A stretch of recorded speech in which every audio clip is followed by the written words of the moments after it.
Livro Pão Nosso de Francisco Cândido Xavier pelo Espírito Emmanuel, lição 151, ninguém se retira. Respondeu-lhe Simão Pedro, Senhor, para que iremos nós? Tu tens as palavras da vida eterna. João 6,68. À medida que o mestre revelava novas características de sua doutrina de amor, os seguidores, então numerosos, penetravam mais vastos círculos do domínio da responsabilidade. Muitos deles, em razão disso, receosos do dever que lhes caberia, afastavam-se, discretos, no cenário acolhedor do Cafarnaum. O Cristo, entretanto, consciente das obrigações de ordem divina, longe de violar os princípios da liberdade, reuniu a pequena assembleia que restava e interrogou os discípulos. Também vós quereis retirar-vos? Foi nessa circunstância que Pedro emitiu a resposta sábia, para sempre gravada no edifício cristão. Realmente, quem começa o serviço de espiritualidade superior com Jesus jamais sentirá emoções idênticas à distância dele. A sublime experiência, por vezes, pode ser interrompida, mas nunca aniquilada. Compelido em várias ocasiões por impositivos da zona física, o companheiro do Evangelho sofrerá acidentes espirituais submetendo-se a ligeiro estacionamento, contudo, não perderá definitivamente o caminho. Quem comunga efetivamente no banquete da revelação cristã, em tempo algum olvidará ao mestre amoroso que lhe endereçou o convite. Por este motivo, Simão Pedro perguntou com muita propriedade, Senhor, para quem iremos nós? É que o mundo permanece repleto de filósofos, cientistas e reformadores de toda espécie, sem dúvida respeitáveis pelas concepções humanas avançadas de que se fazem pregonceiros. Na maioria das situações, todavia, não passam de meros expositores de palavras transitórias, com reflexos em experiências eméferas. Cristo, porém, é o Salvador das almas e o Mestre dos corações, e com ele encontramos os roteiros da vida eterna. Que assim seja. Lição 152. De que modo? Que quereis? Irei ter convosco com vara ou com amor e espírito de mansidão? Paulo, 1ª Epístola aos Coríntios, 4:21. Por vezes, o apóstolo dos gentios, inflamado de sublimes inspirações, trouxe aos companheiros interrogativas diretas, quase cruéis, se consideradas tão somente em sentido literal, mas portadores de realidade admirável, quando vistas através da luz imperecível. Em todas as casas cristãs, vibram irradiações de amor e paz. Jesus nunca deixou os seguidores fiéis esquecidos, por mais separados, caminhem no terreno das interpretações. Emissários abnegados do devotamento celestial espalham socorro santificante em todas as épocas da humanidade. A história é demonstração dessa verdade inconteste. Nenhum século faltaram missionários legítimos do bem. Promessas e revelações do Senhor chegam aos portos do conhecimento, através de 1000 modos. Os aprendizes que ingressaram às fileiras evangélicas, portanto, não podem alegar ignorância de objetivo a fim de esconderem as próprias falhas. Cada qual, no lugar onde lhe compete, já recebeu o programa de serviço que lhe cabe executar. Cada dia, se fogem ao trabalho e se escapam ao testemunho, deve semelhante anomalia à própria vontade paralítica. Eis porque é possível surja o momento em que o discípulo ocioso e pedichão poderá ouvir o mestre sem intermediários, exclamando de igual modo, que quereis? Irei-te convosco com vara ou com amor e espírito de mansidão? Que assim seja. Lição 153. Não tropecemos. Jesus respondeu, não há 12 horas no dia? Se alguém andar de dia não tropeça, porque vê a luz deste mundo. João 11:9. O conteúdo da interrogativa do mestre tem vasta significação para os discípulos da atualidade. Não há 12 horas no dia? Conscientemente, cada qual deveria inquirir de si mesmo em que estará aplicando tão grande cabedal de tempo. Fala-se em ênfase do problema de desempregados na época moderna. Entretanto, qualquer crise nesse sentido não resulta da carência de trabalho, e sim da ausência de boa vontade individual. O inquérito minucioso desse particular revelaria a realidade. Muita gente permanece sem atividade por revolta contra o gênero de serviço que lhe é oferecido, ou por inconformação em fase dos salários. Sobrevém de imediato o desequilíbrio. A ociosidade dos trabalhadores provoca a vigilância dos mordomos e as leis transitórias do mundo refletem a minosidade e desconfiança. Se os braços estacionam, as oficinas adormecem, ocorre o mesmo nas esferas de ação espiritual. Quantos aprendizes abandonam seus postos, alegando angústia de tempo?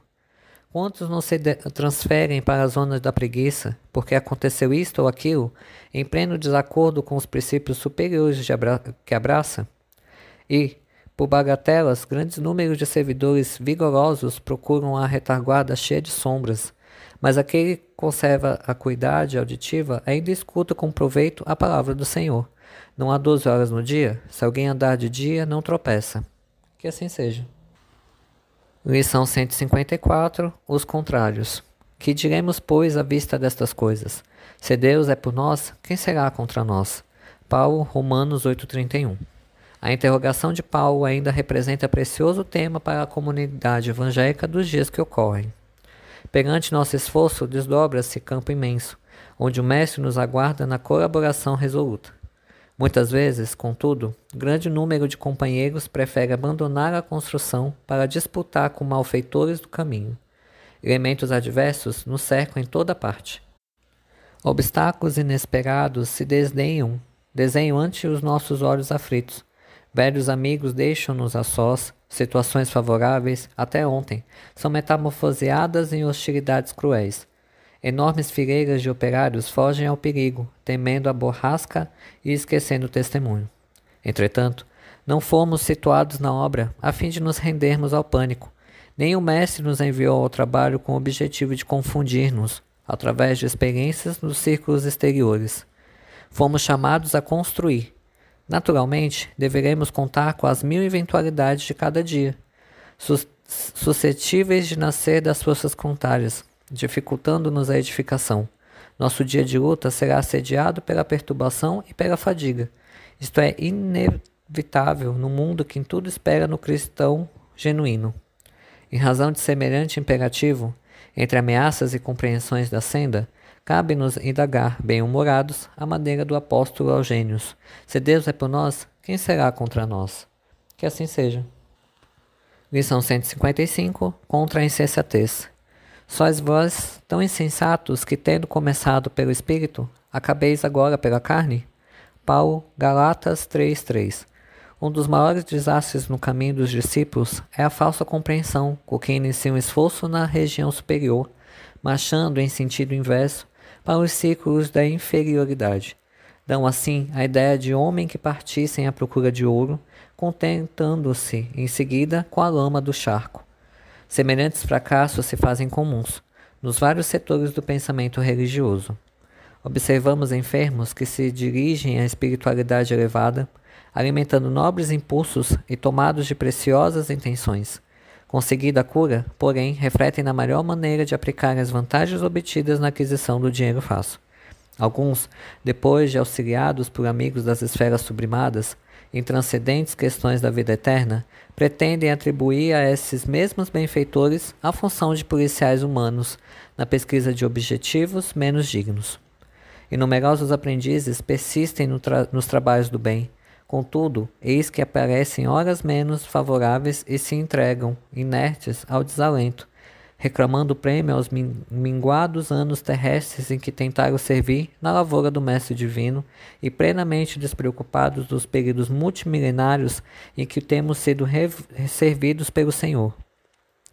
Tais anomalias espirituais que perturbam consideravelmente o esforço dos discípulos procedem dos filtros venenosos compostos pelos plúridos de recompensa. Trabalhemos, pois, contra a expectativa da retribuição, a fim de que prossigamos na tarefa começada, em companhia da humildade, portadora de luz imperecível. Que assim seja. Lição 156. Céu com céu. Mas ajuntai para vós tesouros no céu, onde nem a traça e nem a ferrugem os consomem, e onde os ladrões não penetram e nem roubam. Jesus, Mateus 6:20. Em todas as fileiras cristãs se misturam ambiciosos de recompensa que presumem encontrar, nessa declaração de Jesus, positivo recurso de vingança contra todos aqueles que, pelo trabalho e pelo devotamento, receberam maiores possibilidades na terra. O que lhes parece confiança em Deus é ódio disfarçado aos semelhantes. Por não poderem assambarcar os recursos financeiros à frente dos olhos, lançam pensamentos de crítica e rebeldia, aguardando o paraíso para a desfora desejada. Contudo, não será por entregar o corpo ao laboratório da natureza que a personalidade humana encontrará, automaticamente, os planos da beleza retrocedente. Certo, brilham santuários imperecíveis nas esferas sublimadas, mas é imperioso considerar que nas regiões imediatas à atividade humana ainda encontramos imensa cópia de traças e ladrões nas linhas evolutivas que se estendem até do sepulcro. Quando o mestre nos recomendou ajustássemos tesouros no céu, aconselhávamos-nos a dilatar os valores do bem na paz do coração. O homem que adquire fé e conhecimento, virtude e iluminação, nos recessos divinos da consciência, possui o roteiro celeste. Quem aplica os princípios redentores que abraça, acaba conquistando essa carta preciosa. E quem trabalha diariamente na prática do bem, vive amontoando riquezas nos cimos da vida. Ninguém se engane nesse sentido. Além da terra, fulguem bênçãos do Senhor nos páramos celestiais. Entretanto, é necessário possuir luz para percebê-las. É da lei que o divino se identifique com o que seja divino, porque ninguém contemplará o céu se acolhe o inferno no coração. Que assim seja. Lição 157. O filho egoísta. Mas, respondendo ele, disse ao pai: Eis que te sirvo há tantos anos, sem jamais transgredir um mandamento teu, e nunca me deste um cabrito para alegrar-me com seus amigos. Lucas 15, 29. A parábola não apresenta somente o filho pródigo, mas aguçada a atenção e encontraremos o filho egoísta. O ensinamento velado do mestre demonstra dois extremos da ingratidão filial. Um reside no esbanjamento, o outro na avareza. São as duas extremidades que fecham o círculo da compreensão humana. De maneira geral, os crentes apenas enxergaram o filho que abandonou o lar paterno, a fim de viver nas entroicides do escândalo, tornando-se credor de todas as punições, e raros aprendizes conseguirão fixar o pensamento na conduta condenável do irmão que permanecia sob o teto familiar, não menos passivo de repreensão. Observando a generosidade paterna, os sentimentos inferiores que o animam sobem à tona e na demonstração da sovinice. Contrariaram a vibração de amor reinante ao ambiente doméstico, alega com autêntico preguiçoso os anos de serviço em família. Invoca na posição de crente vaidoso a suposta sobervância da lei divina e desrespeita o genitor, incapaz de emparelhar o justo contentamento. Esse tipo de homem egoísta é muito vulgar nos quadros da vida. Ante o bem-estar e a alegria dos outros, revolta-se e sofre, através da secura que aniquila e do ciúme que envenena. Lendo a parábola com atenção, ignoramos qual dos filhos é o mais infortunado, se é o pródigo ou se é o egoísta, mas atrevemo-nos a crer na imensa infelicidade do segundo, porque o primeiro já possui a bênção do remorso em seu favor. Que assim seja. Lição 158. Governo interno. Antes subjugo o meu corpo e o reduzo à servidão, para que, pregando aos outros, eu mesmo não venha de algum modo a ficar reprovado. Paulo, 1ª Epístola aos Coríntios 9:27. Efetivamente, o corpo é a miniatura do universo. É imprescindível, portanto, saber governá-lo. Representação imaterial terrestre da personalidade espiritual, é razoável esteja atento às suas disposições. Não é que a substância passiva haja adquirido poder superior ao da vontade humana. Todavia, é imperioso reconhecer que as tendências inferiores procuram subtrair-nos o poder de domínio. É indispensável esteja cada homem em dia com o governo de si mesmo. A vida interior, de alguma sorte, assemelha-se à vida de um Estado. O espírito assume a autochefia, auxiliado por vários ministérios, quais os da reflexão, do conhecimento e da compreensão, do respeito e da ordem. As ideias diversas e simultâneas constituem apelos bons ou maus do parlamento íntimo. Existem, no fundo de cada mente, extensas potencialidades de progresso e sublimação, reclamando trabalho. O governador supremo é o espírito. No cosmos celular, redige leis benfeitoras, mas nem sempre mobiliza os órgãos fiscalizadores da própria vontade. e as zonas inferiores continuem em antigas desordens, não lhes importando os decretos renovadores que não hostilizam e nem executam. Em se verificando semelhante anomalia, passa o homem a ser um enigma vivo, quando se não converte no cego ou num celerado. Quem espera a vida sã, sem autodisciplina, não distancia muito do desequilíbrio ruinoso ou total. É necessário instaurar o governo de nós mesmos em qualquer posição da vida. O problema fundamental é de vontade forte para conosco e de boa vontade para os nossos irmãos. Que assim seja. Lição 159. A posse do reino. Confirmando os ânimos dos discípulos, exortando-os a permanecer na fé e dizendo que por muitas tribulações não importa entrar no reino de Deus. Atos 14, 22. O Evangelho a ninguém engana em seus ensinamentos. É vulgar a preocupação dos crentes tentando subornar as forças divinas. Não será, no entanto, ao preço de muitas missas, muitos hinos e muitas sessões psíquicas que o homem efetuará a sublime aquisição de espiritualidade excelsa. Naturalmente, toda prática edificante deve ser aproveitada por elemento de auxílio. No entanto, compete a cada individualidade humana o esforço iluminativo. A Boa Nova não distribui indulgências a preço do mundo e a criatura encontra inúmeros caminhos para a ascensão. Templos e instrutores se multiplicam, a cada qual oferece parcelas de socorro ou assistência. No serviço de orientação, contudo, a entrada e posse na herança eterna se verificará através de justos testemunhos. Isso não é acidental, é medida lógica e necessária. Não se improvisam estátuas raras sem golpes de escrúpulo, como não se acolhe trigo sem campo lavrado. Não poucos aprendizes costumam interpretar certas advertências do Evangelho por excesso de exortação ao sofrimento. No entanto, o que lhes parece obsessão pela dor é imperativo de educação da alma para a vida imperecível. Homens algum encontrará o estatuário infinito das energias divinas, sem o concurso das tribulações da terra. Personalidade sem luta na crosta planetária é a alma estreita. Somente o trabalho e o sacrifício, a dificuldade e o obstáculo são elementos de progresso e autossuperação, porém dar ao homem a verdadeira notícia de sua grandeza. Que assim seja. Lição 160. A grande luta. Porque não temos que lutar contra a carne e o sangue, mas sim contra os principados, contra os protestantes, contra os príncipes das trevas desse século, contra as hostes espirituais da maldade, nos lugares celestiais. Paulo, Efésios 6,12. Segundo nossas afirmativas reiteradas, a grande luta não reside no combate com o sangue e a carne, propriamente, mas sim com as nossas disposições espirituais inferiores. Paulo de Tarso agiu divinamente inspirado quando escreveu sua recomendação aos companheiros de Éfeso.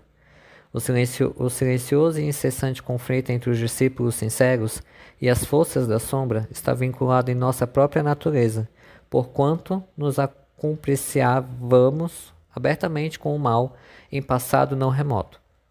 Temos sido declarados participantes das ações delituosas nos lugares celestiais, e ainda hoje, entre os fluidos condensados da carne ou nas esferas que lhes são próximas, agimos no serviço de autorrestauração em pleno paraíso. A terra é, igualmente, sublime degrau do céu. Quando alguém se reporta aos anjos caídos, os ouvintes humanos aguardam logo a impressão de um palácio soberbo e misterioso, de onde se expulsa criaturas sábias e luminosas. Não se verifica o mesmo quando um homem culto se entrega ao assassínio, à frente de uma universidade ou de um templo? Geralmente o observador terrestre relaciona o crime não se detendo, porém, no exame do lugar sagrado e venerável em que se consumiu. A grande luta, a quem o apóstolo se refere, prossegue sem descanso. As cidades e edificações humanas são zonas celestiais. Nem elas e nem as células orgânicas que nos servem constituem os poderosos inimigos, e sim as hastes espirituais da maldade, com as quais os sintonizamos através dos pontos inferiores que conservamos desesperadamente conosco, vastas arregimentações de seres e pensamentos sombrios que obscurem a visão humana e que operam com sutileza de modo a não perderem os ativos companheiros de ontem. Que assim seja.